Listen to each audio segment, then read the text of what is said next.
Hello दोस्तों, स्वागत है सबका मेरा YouTube channel Tiwari education centre में। आज हम पढ़ेंगे क्लास 9 का चैप्टर 7 मोशन, हिंदी में बोलते हैं गति। देखो बच्चों, मैंने पिछली वीडियो में इसकी 2 वीडियो शायद मैंने डाल दी है। उसमें distance, displacement, uniform motion, non uniform motion, speed, velocity, इन सब के डिफरेंसेस करा दिए। हिंदी में दूरी विस्थापन के, एक समान असमान गति के, और चाल और वेग के। ठीक है, आज हम पढ़ेंगे एक्सेलरेशन के बारे में। हिंदी में बोलते हैं त्वरण। सबसे इम्पोर्टेंट टॉपिक है, याद रखना।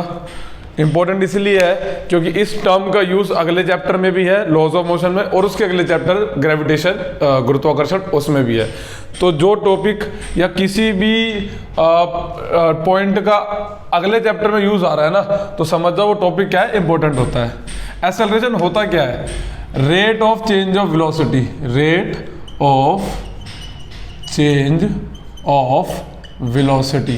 हिंदी में वेग में परिवर्तन की दर, वेग में परिवर्तन की दर को त्वरण कहते हैं। ठीक है, अब वेग में परिवर्तन का मतलब क्या हुआ कि फाइनल में से इनिशियल को माइनस कर दो, मतलब अंतिम में से प्रारंभिक वाले को घटा दो। और मैंने बताया था पहले भी, जहां रेट की बात हो, जहां दर की बात हो, तो इसका मतलब क्या हुआ, उसको किससे डिवाइड करते हैं? टाइम से। और एक्सेलरेशन को किससे रिप्रेजेंट करते हैं? ए से। तो ये बन गया formula, a is equal to v minus u upon में t, rate of change of velocity. वेग में परिवर्तन की दर को त्वरण कहते हैं। ठीक है, इस फॉर्मूले को याद रखना। इसकी एसआई यूनिट क्या होती है?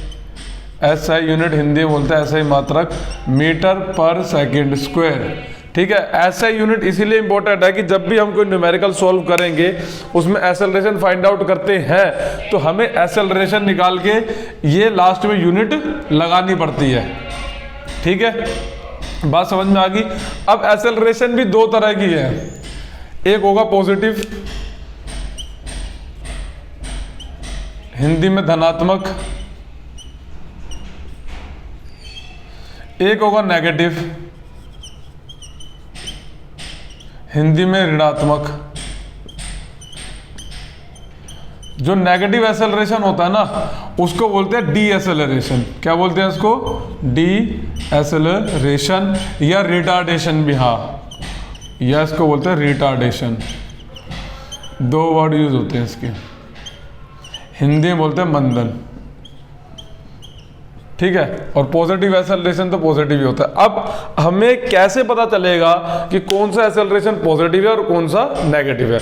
देखो, पहले मैथमेटिक्स के रूप में बताता हूं कि अगर फाइनल की वैल्यू इनिशियल से बड़ी होगी तो पॉजिटिव आंसर आएगा, फाइनल की वैल्यू इनिशियल से कम होगी तो नेगेटिव एक्सेलरेशन आएगा। हिंदी में अगर अंतिम वेग प्रारंभिक वेग से बड़ा है तो धनात्मक, और नेगेटिव कब आएगी, ऋणात्मक कब आएगी?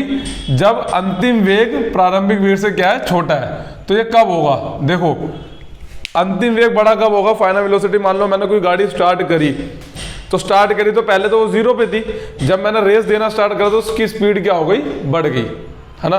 तो कौन सा एक्सेलरेशन है? पॉजिटिव एक्सेलरेशन, धनात्मक त्वरण। वहीं कोई गाड़ी चल रही है, अचानक से कोई चीज आ गई आगे और हमने ब्रेक लगा दी। ब्रेक लगाने से क्या हो, उसकी स्पीड क्या हो रही है?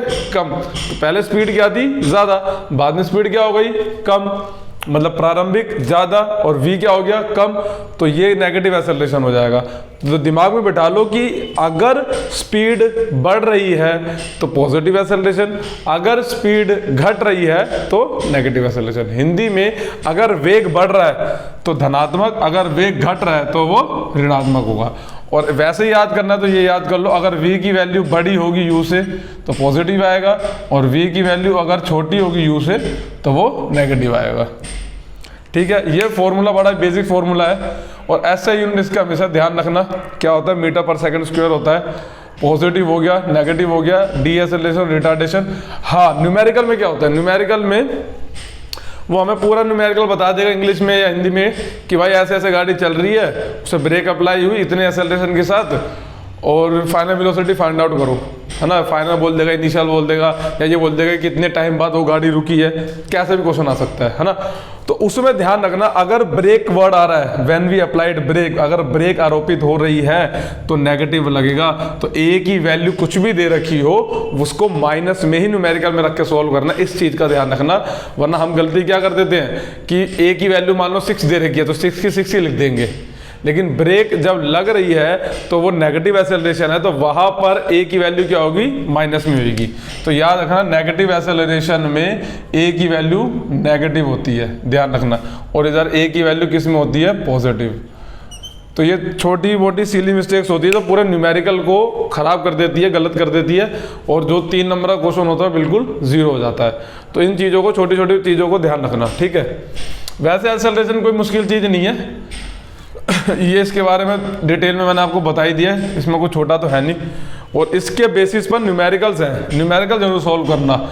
थियोरेटिकल पार्ट इतना ज़्यादा नहीं आता है, लेकिन न्यूमेरिकल बहुत अच्छा खासा पूछा जाता है। और कुछ डाउट हो तो कमेंट सेक्शन में मेरे से पूछ लीजिए। अगर टॉपिक समझ में आएगा तो प्लीज़ वीडियो को लाइक करें, और चैनल सब्सक्राइब नहीं किया तो प्लीज़ उसको सब्सक्राइब करें। Thank you.